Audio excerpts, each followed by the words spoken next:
안녕하세요. 박정은입니다. 자, 5회 A형 지금부터 풀어보도록 할게요.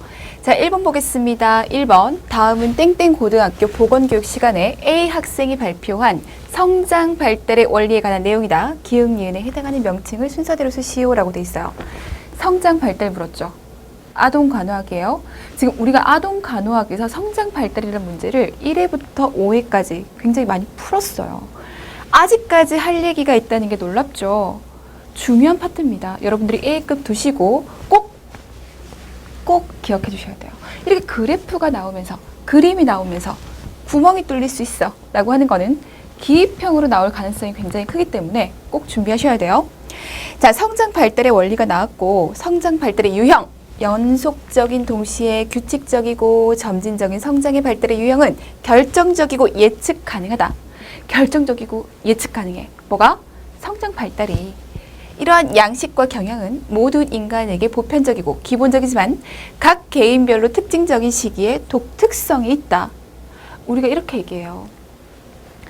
돌쯤 되면 걸어, 애들이. 이렇게 얘기해요. 돌쯤 되면 애들이 걸어라고 하는 기본적인 그리고 예측 가능한 그런 성장 발달의 모습을 알 수 있죠. 근데 그럼에도 불구하고 돌이라고 애들이 다 걷는 거 아니에요. 미리 걷는 애들이 있고요. 늦게 걷는 애들이 있고요. 그에 맞춰 걷는 애들이 있고요. 각각 개인별로 좀 다를 수 있다는 겁니다. 자, 전체적으로 봤을 때 기본적으로 이 시기에는 이걸 해. 이 시기에는 이런 발달이 있어. 이 시기에는 이런 모습을 보여. 이런 것들이 있을 수 있으나 그 안에서 조금씩의 개인별 차이가 있다는 거 항상 염두에 두셔야 됩니다.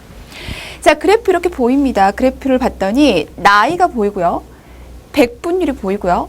일반형, 신경계, 기역, 니은 이렇게 보입니다. 아, 나이가 듦에 따라 성장 발달의 속도를 나타내 줄 수 있네. 이때 굉장히 빠르게 성장 발달하는구나. 이때 진짜 빠르게 성장 발달하네. 이때 좀 느리구나. 신경계.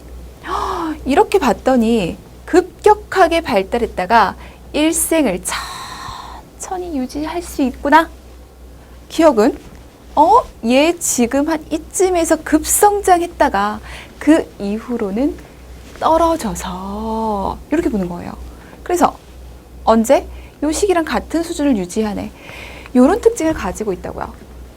이걸 보고 무엇이 발달하는 모습인지를 기억하셔야 됩니다.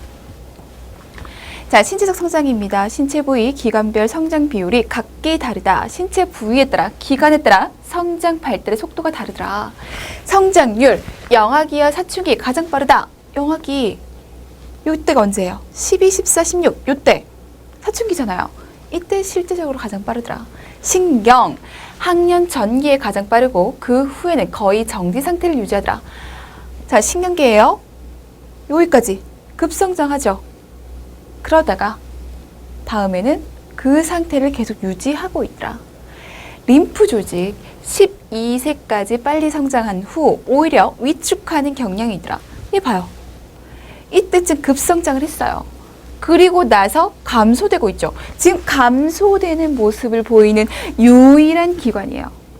림프계 12세까지 피크를 달리다가 그 다음부터 감소되는 모습을 보여. 림프 조직 생식기 사춘기에 이르기 전까지는 매우 느리나 사춘기부터 급격히 성장한다. 이때 2차 성징이 일어나거든요. 그래서 봐요. 12세까지는 거의 멈춰 있어요. 아주 낮게. 자, 그러다가 급성장을 합니다. 2차 성징이 일어나고 있다는 얘기예요. 생식기예요. 성장 발달의 원리 보고 갈게요. 너무너무 중요한 부분이라서 여러분들이 한번 보고 가셨으면 좋겠어요. 발달은 순차적이고 연속적이다. 성숙이 예상 가능하다. 예상 가능하니까 우리가 3세에 뭐 하고 6세에 뭐 하고 이빨은 언제 나고 이런 얘기를 할 수 있잖아요. 보편적인 과정을 따른다. 각기 발달적 변화의 시작 시기와 길이가 각 아동마다 다르긴 하지만 좀 빠른 아이가 있고 느린 아이가 있긴 하지만 표준에 비해서 고려해보면 기본적인 일련의 변화는 모두가 같다. 아랫니 나고 그 다음에 윗니 나더라. 이런 순서는 거의 같더라라고 하는 겁니다. 자, 발달에는 일정한 방향성이 있어. 기억하셔야죠. 두, 미. 머리부터. 자, 머리 쪽에서 아래쪽으로 진행합니다. 뇌와 머리에서 가장 가까운 부분이 먼저 발달하고 그 다음으로 몸통, 그리고 다리와 발 순으로 발달된다. 그래서 왜 신생아 갓난아기를 보면 머리 되게 큰 것 같고 몸집 되게 큰 것 같은데 다리가 되게 짧게 느껴지죠. 되게 빈약하게 느껴진단 말이에요. 요거예요. 두미식 발달. 자, 근원이식 발달. 중심부에서 말초 부위로 진행된다. 신체의 중심부에서 가장 가까운 부분인 몸통, 팔 등을 먼저 마음대로 움직일 수 있게 되고 그 다음에 몸의 말초 부위, 손가락을 움직일 수 있게 된다. 가까운 부분부터 움직일 수 있게 돼. 그 다음에 손가락을 움직이는 거야. 그래서 운동도 큰 운동이 먼저 발달하게 되고 나중에 미세 운동이 발달하게 되는 거죠. 그런 의미예요.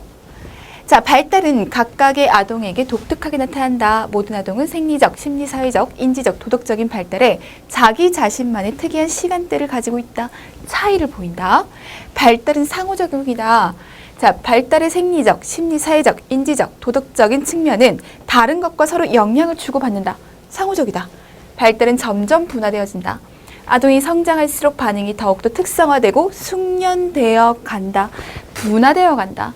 큰 덩어리로 움직이다가 이제 미세하게 움직일 수 있는 거예요. 어린 유아는 몸 전체를 수반한 일반적인 방법으로 자극에 대해서 반응을 하지만 더 나아가 나이가 들면 특정한 자극에 대해서 더욱 정교해진다. 일반적인 것에서 정교해진다. 특성화된 방법으로 반응할 수 있게 된다.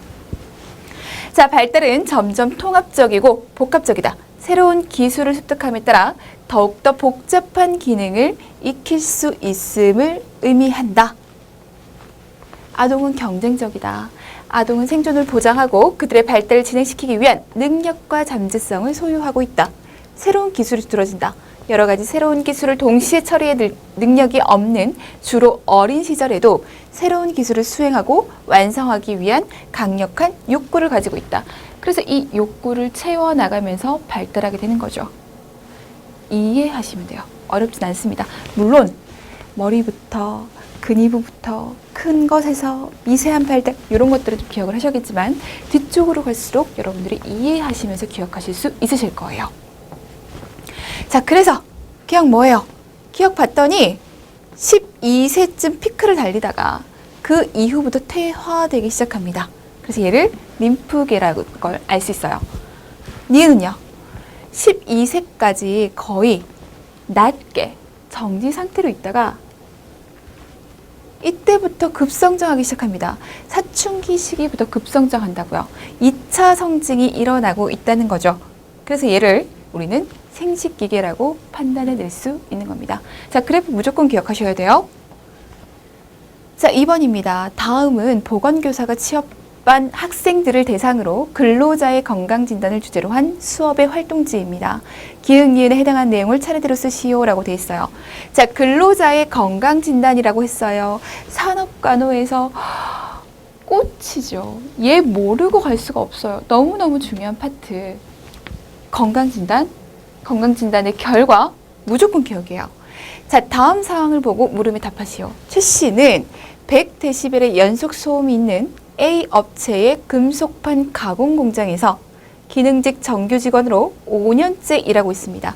자, 소음이라고 하는 직업성 질환과 관련이 있는 요인에 노출되어 있고요. 지금 5년째 일하고 있어요.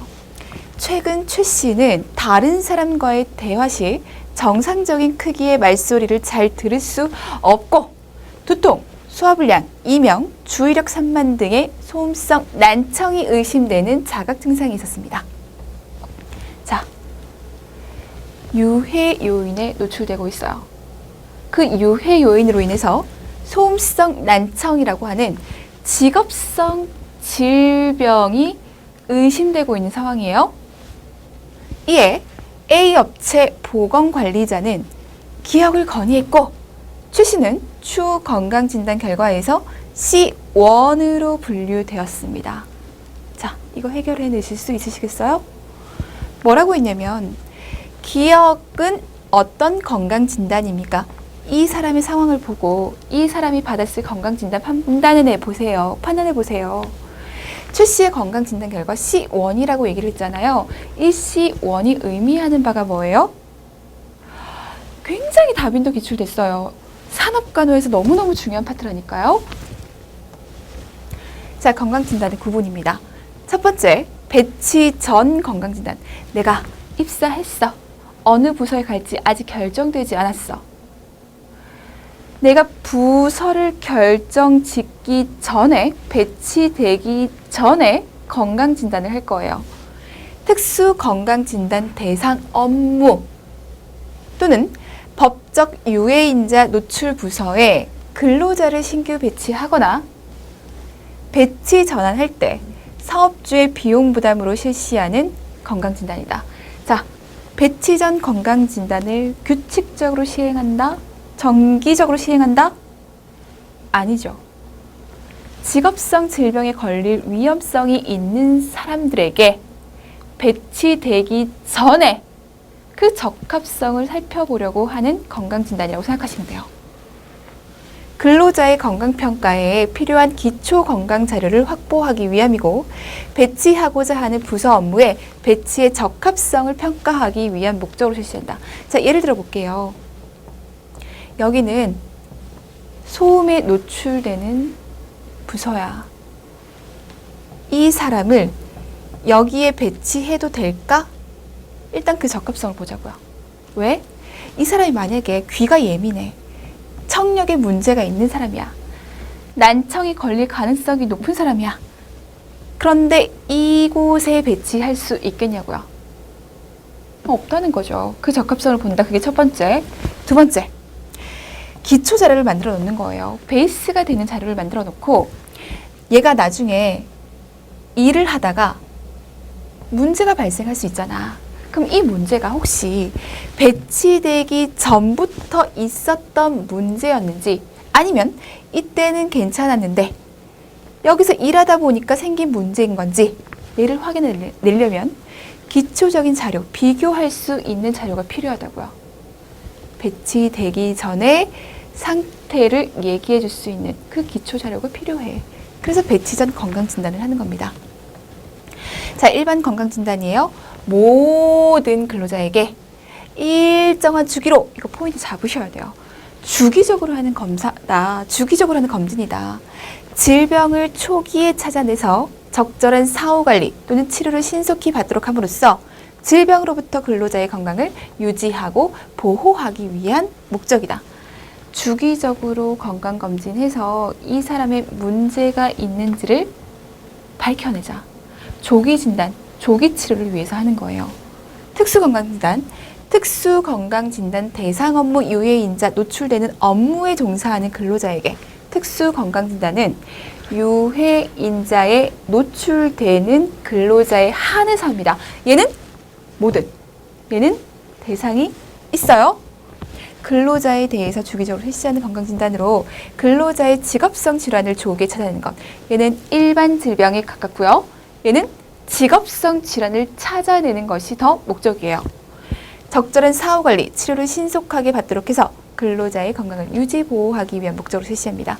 직업성 질환을 조기에 발견하고 조기에 치료하기 위해서 이런 유해인자에 노출되는 사람들을 대상으로 주기적으로 실시하는 겁니다. 주기적의 포인트. 수시건강진단. 자, 특수건강진단 대상 업무로 인해 해당 유해인자에 의한 직업성 천식, 직업성 피부염, 기타 건강장애를 의심하는 증상을 보이거나 의학적 소견이 있는 근로자에 대해서 실시한다. 특수건강진단 실시 여부와 관계없어요. 필요할 때마다 실시해요. 자, 정기적이다. 틀린 말이죠. 필요할 때마다 수시로 건강진단 해줄 거야. 어떤 사람한테? 얘가 유해인자에 노출됐어. 유해인자에 노출됨에 따라 나타날 수 있는 직업성 질환이라고 하는 게 있잖아. 이 일을 하니까 이 직업성 질환의 증상이 나타나네? 그러면 얘 직업성 질환이 의심돼. 한번 건강검진 받아보는 것이 좋겠어. 받아보세요 라고 하는 겁니다. 정기적으로 이루어지는 거 아니죠. 수시로 이루어집니다. 직업성 질환의 증상을 보이는 사람에게. 수시건강진단. 자, 임시건강진단이라고 하는 것은 유해인자에 의한 중독, 질병의 이환 여부, 질병의 발생 원인 등을 확인하기 위해서 지방고용노동관서의 장애 명령으로 포인트 잡고요. 사업주가 비용을 부담해서 실시하게 된다. 직업성 질병의 발생으로부터 당해 근로자 본인 또는 동료 근로자들의 건강보호 조치를 긴급하게 강구하기 위한 목적으로 실시한다. 자, 계속 볼게요. 임시건강진단을 실시해야 하는 경우 동일 부서에서 근무하는 근로자 또는 동일한 유해인자에 노출되는 근로자에게 유사한 질병의 지각과 자각 증상이 발생하는 경우, 직업성 유소견자가 발생하거나 여러 명이 발생할 우려가 있다고 생각하는 경우, 기타 지방고용노동관서의 장이 필요하다고 판단하는 경우.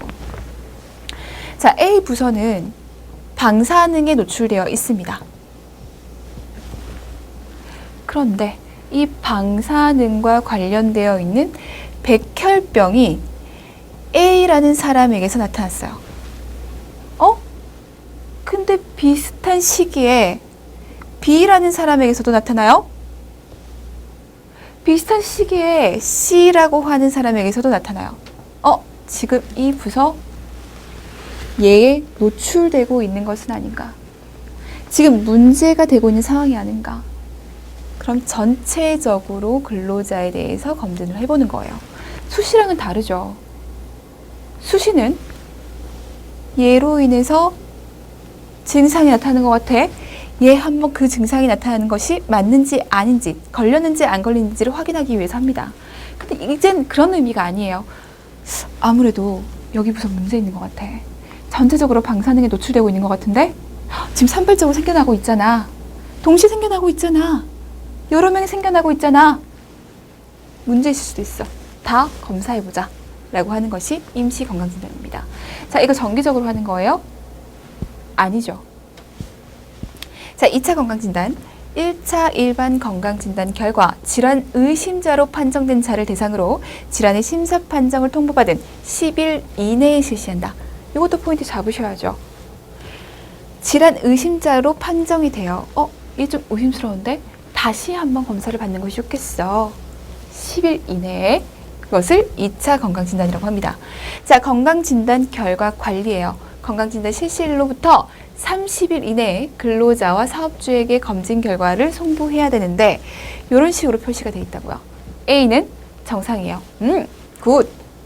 너무 좋아. 정상이야. 사후 관리 필요 없어.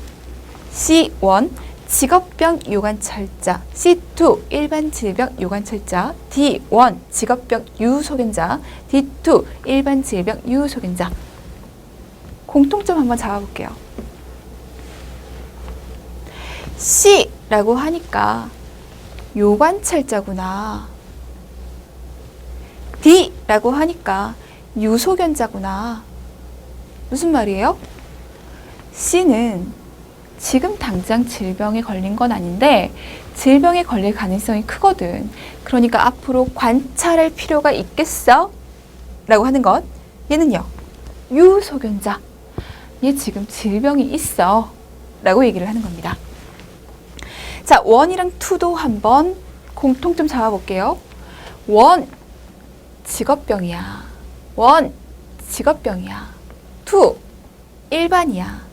2, 일반이야. 고혈압, 당뇨 같은. 그러면 조합을 하면 되겠네.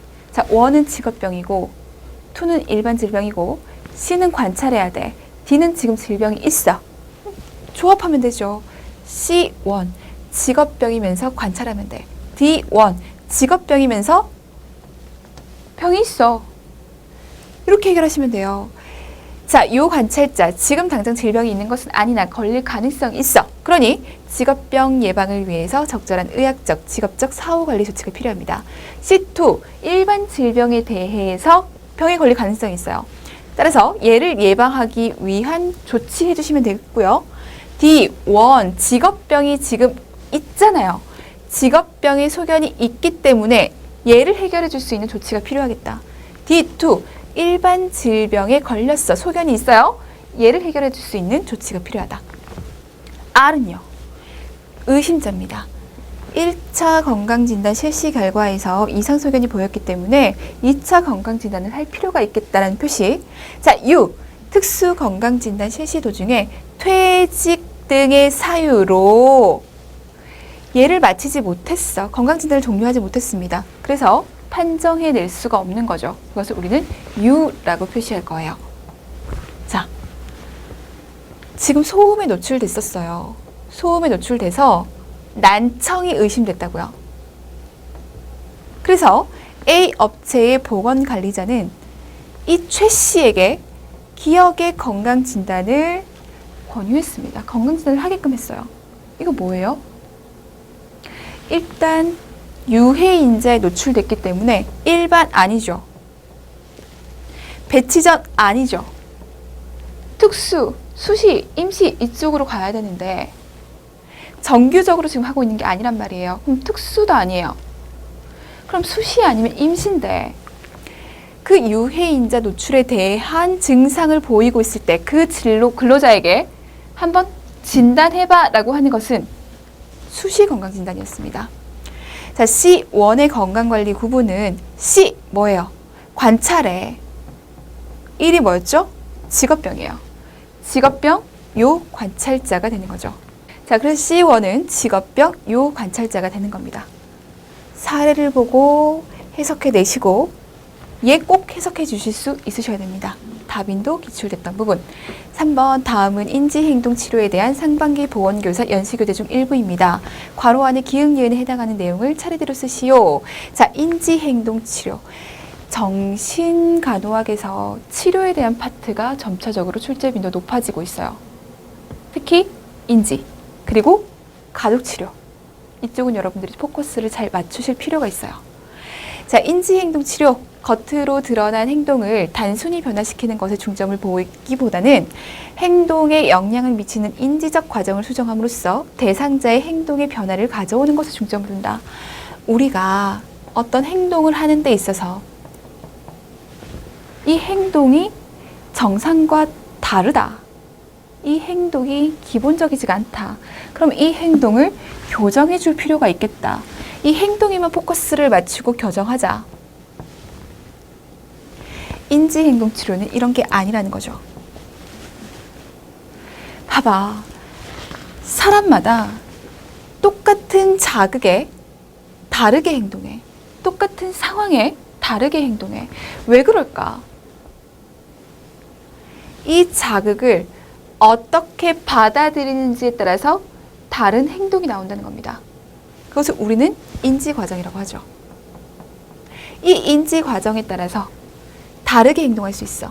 그러면 일반적이지 못하고 정상적이지 못하고 교정해야 될 행동이 있다는 것은 여기에 문제가 있는 거야. 그러니 여기에 문제가 있는지 없는지를 확인해낼 필요가 있겠어. 그래서 문제가 있다면 얘를 해결해냄으로 인해서 얘를 해결해낼 수 있겠다. 잘못된 인지, 그것을 우리는 인지적 왜곡이라고 얘기를 할 겁니다. 자, 인지적 왜곡 역시 출제 빈도 높아지고 있는 파트죠. 보고 갑니다. 첫 번째는 과잉 일반화예요. 과잉 일반화. 한 가지 사건을 근거로 해서 여러 가지 결론을 유도한다. 그냥 한 가지가 우연찮게 그 결과를 냈는데 이걸 가지고 전부 다 그럴 거라고 생각하는 거죠. 시험에 실패하는 학생이 이번 학기에 다른 시험에도 통과하지 못할 것이고 성적이 나빠서 퇴학당할 거라고 생각한다. 너무 과잉되어 있어요. 즉, 개인화, 근거 없이 외부의 사실을 자신과 연결시킵니다. 모든 것을 다 나와 연관이 있다고 생각해요. 사장이 우리 회사의 생산량이 올해 감소했다. 그냥 말을 했습니다. 그런데 그것이 나들으라고 하는 소리인 줄 안다. 나에게 맞춰진 거죠. 근거 없이 얘기하는 겁니다. 자, 이분법적인 사고. 항상 좋은 것이 아니면 나쁜 것이라는 극단적인 생각. 예 아니면 예. 남편이 날 떠난다면 나는 차라리 죽는 것이 나을 거야. 자, 비극화, 파국화. 사람과 사건에 대해서 극단적으로 항상 나쁘게 생각하는 거예요. 나는 승진 신청을 하지 않을 것이다. 왜냐하면 나는 어차피 안 될 것이고 나는 괜히 기분만 나빠질 것이기 때문이다. 나는 항상 안 될 것이라고 극단적으로 나쁘게 생각하기 때문에 신청하지 않는 거죠. 자, 선별적 추상화. 사소한 일에만 관심을 두고 연관된 다른 정보는 무관심하다. 전체적인 시각으로 전체를 바라보지 못하고 여기 안에 있는 요만큼만 포커스를 맞춰서 이게 마치 전체인 양 보는 겁니다. 남편이 늦게까지 일한다는 이유로 자신을 사랑하지 않는다고 생각하고 남편의 애정 표현, 그가 가져오는 선물, 함께 여행 계획하는 것 등은 무시합니다. 전체적인 것들은 보지 못하고 요것에만 포커스를 맞춰요. 자, 독단적 추론. 뒷받침할 근거가 없이 부정적인 결론을 유도하는 것이다. 독단적인 추론. 젊은 여성이 생일날 축하 카드를 받지 못했기 때문에 친구가 더 이상 자신을 좋아하지 않는다고 생각해요. 증거 불충분이죠. 독단적 추론. 자기 마음대로 생각합니다. 다른 사람 마음 읽기. 이걸 독심이라고 얘기해요. 근거 없이 자신이 다른 사람의 마음을 알고 있다고 생각하는 것이다. 근거 없다는 얘기가 계속적으로 나오고 있죠. 왜곡이 돼서 그렇습니다. 사람들은 나를 뚱뚱하고 게으르다고 할 거야. 그릇된 근거 없이 다른 사람이 그럴 거라고 생각해요. 자, 극대화 또는 극소화. 사건의 중요성을 과장하거나 극대화, 하찮하는 것, 극소화. 시험에서 A 학점을 얻지 못하면 나는 실패자가 될 것이다. 자, 자기 가치의 외면화. 다른 사람으로부터 인정을 바탕으로 자신의 가치를 결정한다. 다른 사람의 눈을 너무 신경 쓰는 거죠. 다른 사람이 나를 어떻게 보느냐에 따라서 내 가치가 바뀐다라고 생각하는 겁니다. 자, 늘 친절하게 보여야 해. 그렇지 않으면 친구들이 나와 안 어울려 할 거야. 이것 때문에 그런 거죠. 볼게요. 자, 한 가지 사건을 근거로 해서 여러 가지 결론을 유도하는 것, 과잉 일반화. 자신과 관계없는 사건을 자신에 대한 반영으로 해석합니다.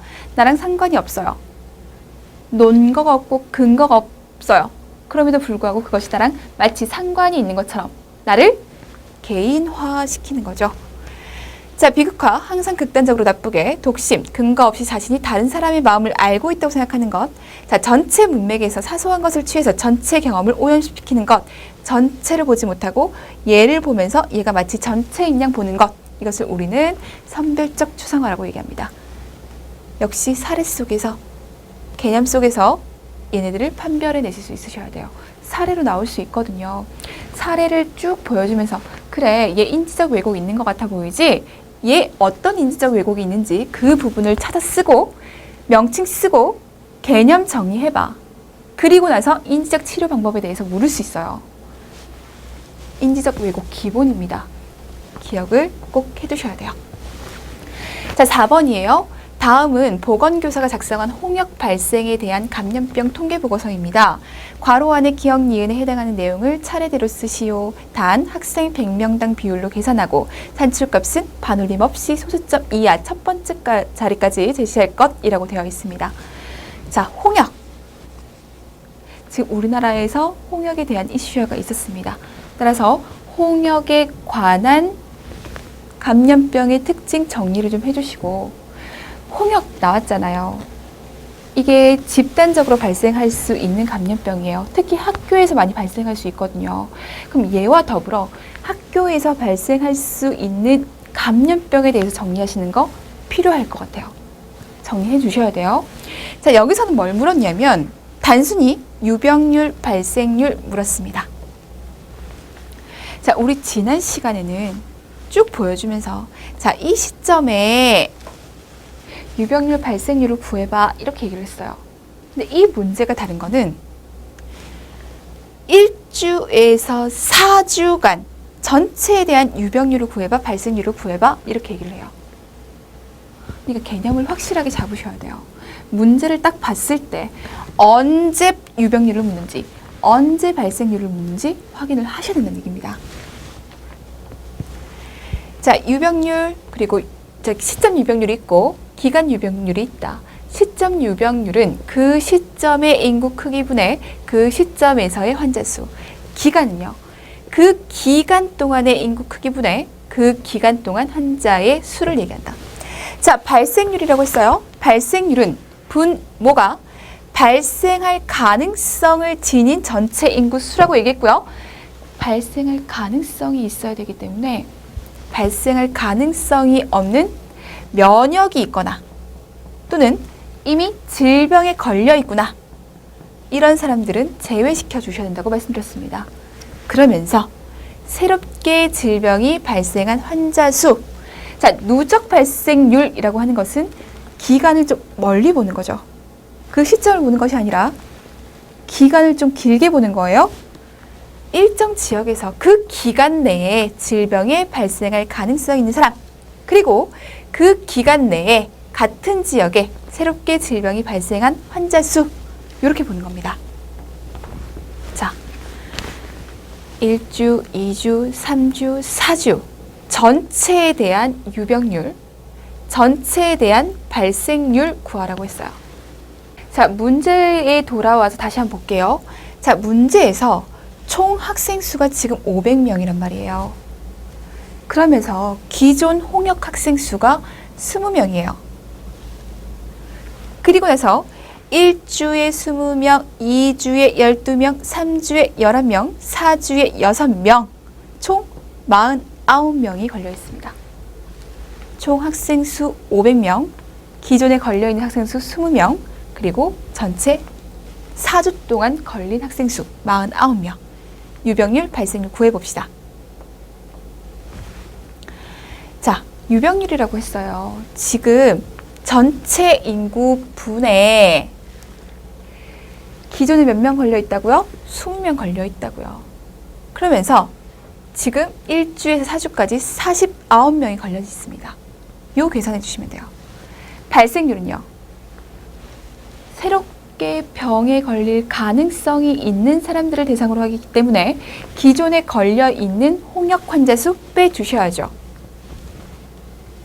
그런 다음 1주부터 4주까지만 카운팅합니다. 왜요? 여기서부터 여기까지 새롭게 발생한 홍역 환자 수에 대해서 카운팅을 해야 되거든요. 49가 올라가요. 이해하시겠어요? 유병률, 발생률. 유병률은 이 기간, 이 동안 환자 수가 얼마야? 이렇게 보지만 얘는 이 기간 동안 얼마나 새로운 환자 수가 나타났는데 여기에 포커스를 맞춰요. 분모 다르죠? 분자 달라요? 근데 굉장히 많이 헷갈려 하시거든요. 개념 확실하게 잡으시고 답 13.8, 10점입니다. 자, 기억 13.8이고요. 발생률 10.2예요. 요거 맞춰주셔야 돼요. 요 기준 맞춰서 계산하기. 그래야 점수 받습니다. 계산 실컷 다 해서 답 확실하게 다 만들어 놓고 요거로 표시 안 해서 점수 나가는 거. 얼마나 아까워요. 단, 예외 상황 이런 것들 확실하게 잡고 가셔야 돼요.